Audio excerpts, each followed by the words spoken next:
What's happening, lads? It's your boy Thumbaldinho here. Welcome back to the channel. And today we're going to be talking transfers because a lot of news has come out today about Manchester United, especially to do with the midfield situation. TCHOUAMENI has popped up again. TCHOUAMENI links have popped up again to do with Manchester United.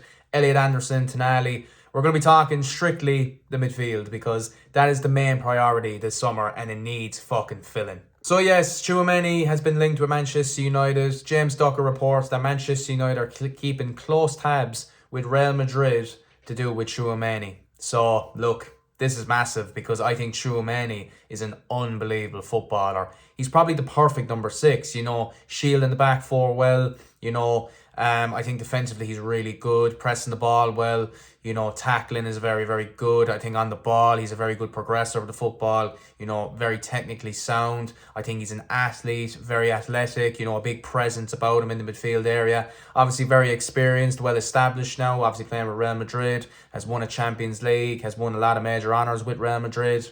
He's just perfect. He really is. And there was a time where he was linked with Manchester United when he was playing with Monaco. And there was actually a time where Manchester United were close to signing him.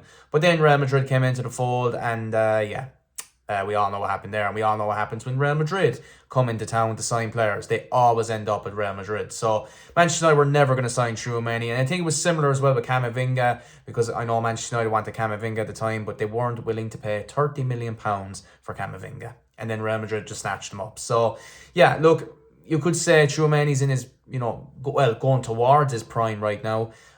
He's 26 years old, as I said, well established. I think he would be absolutely perfect for Manchester United. Now, he does suffer a few injuries here and there, but I still think he's an unbelievable footballer.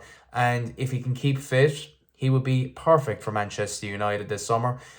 So yeah, it's a one to keep an eye on. It's very interesting. So I really hope we do go for him, if we can go for him, and he does decide maybe he wants to try something new, join the Premier League, join the team that's going to win the league next season, Manchester United. I'm only joking. Manchester United are still far away from challenging for the league unless they actually get the recruitment right this summer. This summer's a huge summer for Manchester United, lads. They need to get it right. And look, bringing in players like TCHOUAMENI would absolutely help. So, look, we'll see what happens. That's one to keep an eye on, though. But look, would you take TCHOUAMENI at Manchester United, lads? Let me know, because I definitely would. And then the two other players that are coming into the fold of midfield targets is Elliot Anderson and Sandro Tonali. Now, look, obviously out of the two, I would rather Sandro Tonali because he's very experienced. He played with AC Milan. He won the Serie A. He's moved to Newcastle. He's played Champions League football with Newcastle. He's won the Carabao Cup with Newcastle.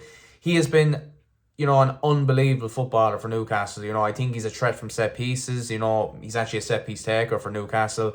I think on the football, in possession, his long balls, I think his passing is quality defensively. He's like a pit bull. He's just always on you. He always, I think he actually be a very good man marker. He just comes across as a very good man marker. But when you actually watch him play, defensively, he's unbelievable, intercepting the ball, blocks, putting his body on the line. He is an unbelievable player for Newcastle, and I would take him in a heartbeat, in an absolute heartbeat. But then on the other hand, you have a player in Elliot Anderson who is just absolutely quality, and he's probably the future English midfielder, you could say. He is perfect, a perfect defensive midfielder. I think in possession, he's one of the best midfielders in the league by a country mile. His diagonal passing, his straight passing. I think, his long balls are unbelievable. He kind of reminds me of Paul Scholes in a way.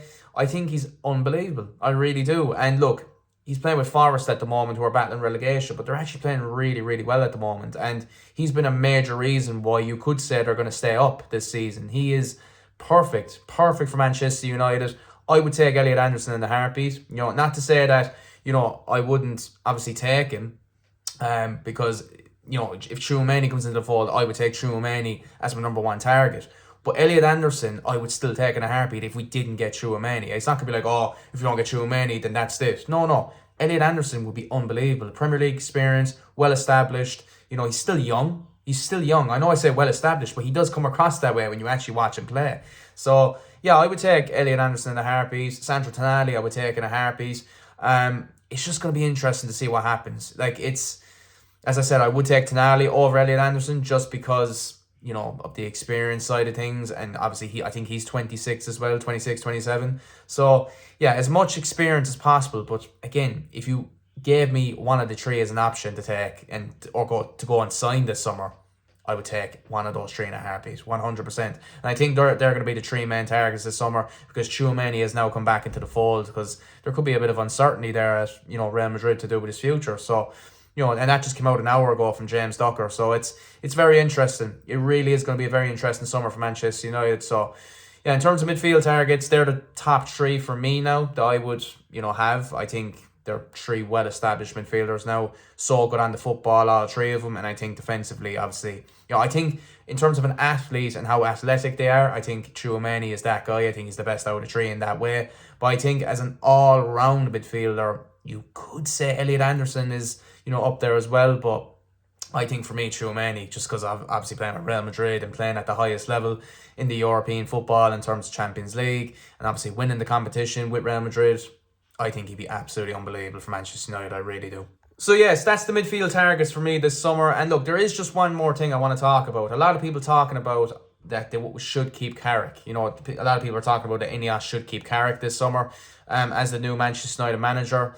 Now look, I have my thoughts on Carrick. I don't think he should be the new Manchester United manager. I think if we do get a world-class option, to look at, we need to go for that option. And there's a lot of managers out there that I do think we should be, doing phone calls with. I think Unai Emery would be unbelievable for Man United. I hear a lot of people not talking about Unai Emery. I think he's an insane manager. I really do. What he's done for Aston Villa is unbelievable. He's a multiple-time Europa League winner, multiple-time European champion. He's quality. He really is. And the work he's done at Aston Villa, to get him challenging for Champions League, to get him into the Champions League, and probably to get him back into the Champions League again this season, and the players that he's improved, the players that he's brought in and turned them into, very, very good players. The way he's, revolutionised Morgan Rogers, from Middlesbrough to now being probably one of the best players in the Premier League this season. Yeah, it's unbelievable what he does as a manager. I think Simeone would be unbelievable. As I said, Luis Enrique would be number one target, but it's not looking likely, lads, to be honest. He's probably going to sign a new contract with PSG after winning another Champions League, because I do think they're going to win the Champions League again. But yeah, look, I think Nagelsmann is probably the most likely option in terms of a world-class option. Not saying he's a world-class manager, but as a coach, he's a world-class coach. But I'll be honest, if none of them are available, who are we going to get? Let's be real, who are we actually going to get, lads? So we're probably going to have to stick with Carrick. Now, that's not what I want, but I'm not going to sit here and rant and be like, oh, we're keeping Carrick. Oh, it's a disgrace. No, if we have to keep Carrick, we have to keep Carrick, because there might be an option out there. So, look, it's going to be an interesting summer. I do think if a world-class option is out there, Manchester United need to go for that option. It's as simple as that, because Carrick is a very, very good coach. He's a promising future ahead of him as a manager. He's proved that with Manchester United this season since he's come in. The results he's had, the football we've played at times has been really good. And he's improved players vastly. And obviously bringing Kobbie Mainoo back into the fold. Still can't believe Kobbie Mainoo was not playing under Ruben Amorim. I mean, his performance against Chelsea speaks volumes of how clear he is in terms of midfielders at the club.